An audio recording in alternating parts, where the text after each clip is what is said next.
PSBB tahap ketiga akan berakhir, kita akan menyampaikan hasil pembahasan kita tentang PSBB ke depan seperti apa.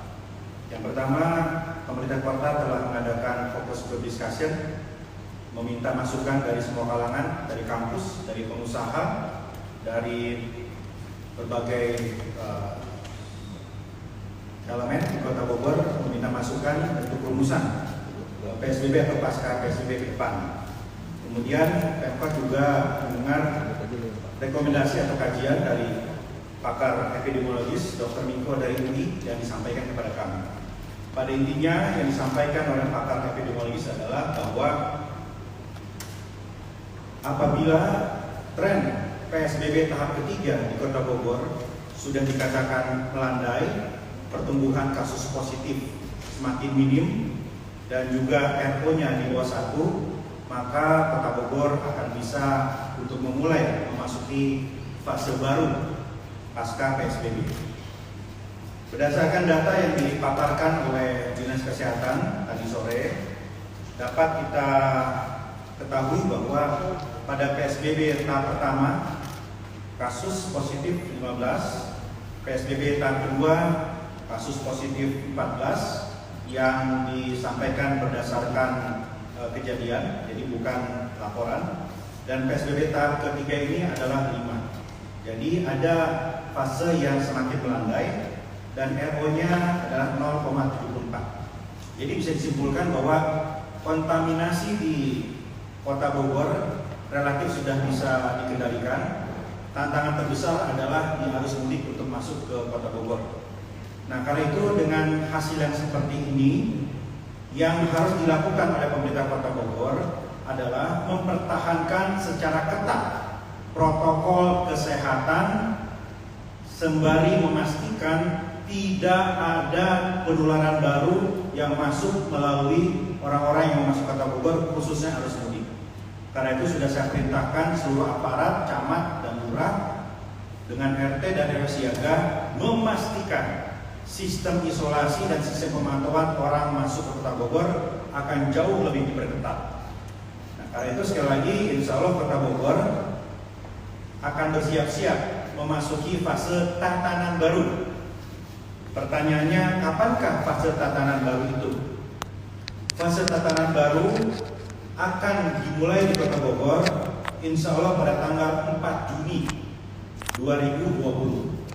Ini menyesuaikan dengan masa akhir dari PSBB di DKI Jakarta. Karena Bogor tidak terlepas dan terintegrasi dari Jakarta dan sekitarnya. Karena itu kita harus selaras, harus seirama dengan Jakarta dan sekitarnya. Tadi saya pun sudah berkomunikasi, konsultasi dengan Gubernur Jawa Barat, Pak Ridwan Kamil, yang memberikan ruang bagi Kota Bogor untuk memutuskan dengan pertimbangan kedekatan dengan Jakarta. Jadi walaupun PSBB di Jawa Barat ujungnya adalah 29, tapi karena pertimbangan kedekatan dengan Jakarta, maka fase tatanan baru dari Kota Bogor akan dimulai pada tanggal 4 Juni. Pertanyaan kemudian, bagaimanakah kebijakan pemerintah Kota Bogor mulai tengah malam nanti sampai tanggal 4 Juni? Pertama, pada fase antara besok hingga 4 Juni, pemerintah Kota Bogor bersama-sama dengan seluruh stakeholders, seluruh elemen yang ada di Kota Bogor, pengusaha, pendidik, kalangan PHRI, agamawan dan semua akan merumuskan secara detail dan rinci bagaimana aturan-aturan di masa tatanan baru tanggal 4 ke depan nanti. Bagaimana aturan untuk ekonomi, bagaimana aturan untuk pendidikan, bagaimana aturan untuk di tempat ruang terbuka publik dan lain-lain. Sekarang kita sudah menerima banyak masukan, kami sudah memiliki draft yang juga kami jadikan landasan adalah acuan rujukan dari Kementerian Kesehatan tentang tatanan baru seperti apa. Ini semua akan kami rumuskan dalam waktu 1 minggu, sekaligus memberikan kesempatan kepada seluruh stakeholders yang ada di Kota Bogor untuk menyiapkan hal itu. Jadi aturan dirumuskan bersama-sama, tetapi tentunya harus ada yang diatur oleh stakeholder semua. Secara teknis apa-apa saja yang disiapkan. Kami menimbang dan memutuskan waktu hingga tanggal 4 Juni cukup untuk mematangkan perwali baru nanti yang akan menjadi landasan tatanan baru berikutnya, dan juga memberikan kesempatan bagi semua pihak untuk menyiapkan dan mensosialisasikan itu.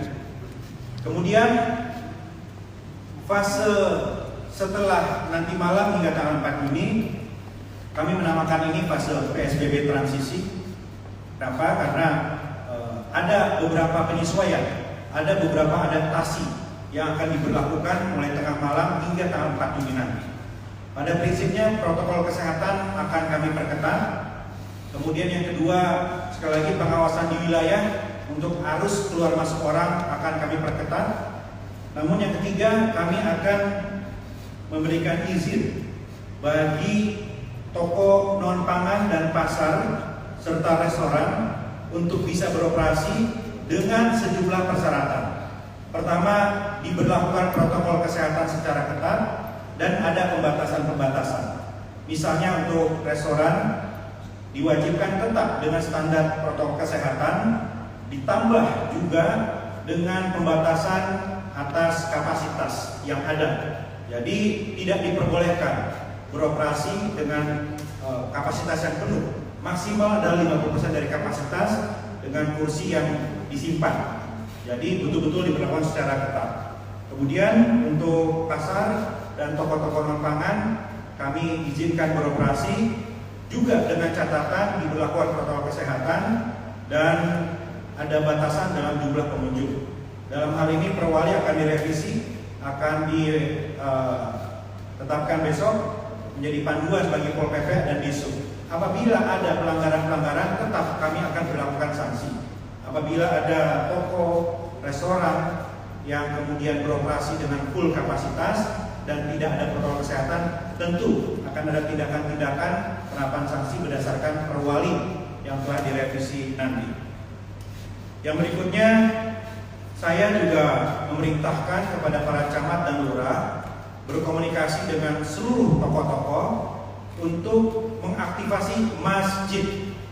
Masjid-masjid harus diaktifasi sebagai pusat edukasi dan juga lumbung pangan atau logistik.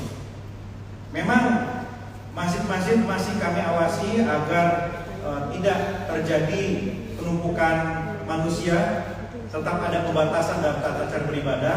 Kami berharap masjid-masjid ini bisa aktif mengambil peran, tidak saja untuk mengedukasi warga melalui corong-corongnya, melalui speakernya, melalui DKM-nya, tetapi juga bisa menjadi tempat alternatif untuk pusat logistik lumbung pangan selain dapur-dapur umum yang kita aktifasi di setiap kelurahan. Saya memerintahkan paling tidak satu kelurahan satu dapur umum. Ini untuk menutupi kelemahan dari bansos atau BLT yang tidak tepat sasaran. Jadi diusahakan semaksimal mungkin dapur umum aktif di setiap kelurahan dan aktivasi dari masjid-masjid dengan tetap diberlakukannya protokol kesehatan yang ketat. Masjid menjadi pusat edukasi, masjid juga menjadi crisis center. Tetapi tata cara beribadah tetap semuanya diberlakukan protokol kesehatan yang ketat. Saya kira itu. Jadi malam ini kita akan memasuki fase baru. Untuk selanjutnya nanti tanggal 4 Juni insya Allah memasuki tatanan baru dengan perwali baru untuk mulai menyesuaikan diri warga Kota Bogor berhadapan dengan virus COVID-19. Insya Allah dengan keimanan kebersamaan kita bisa lewati masa pandemi ini. Terima kasih. Wassalamualaikum warahmatullahi wabarakatuh. Terima kasih sudah nonton. Jangan lupa like, subscribe, dan share ya.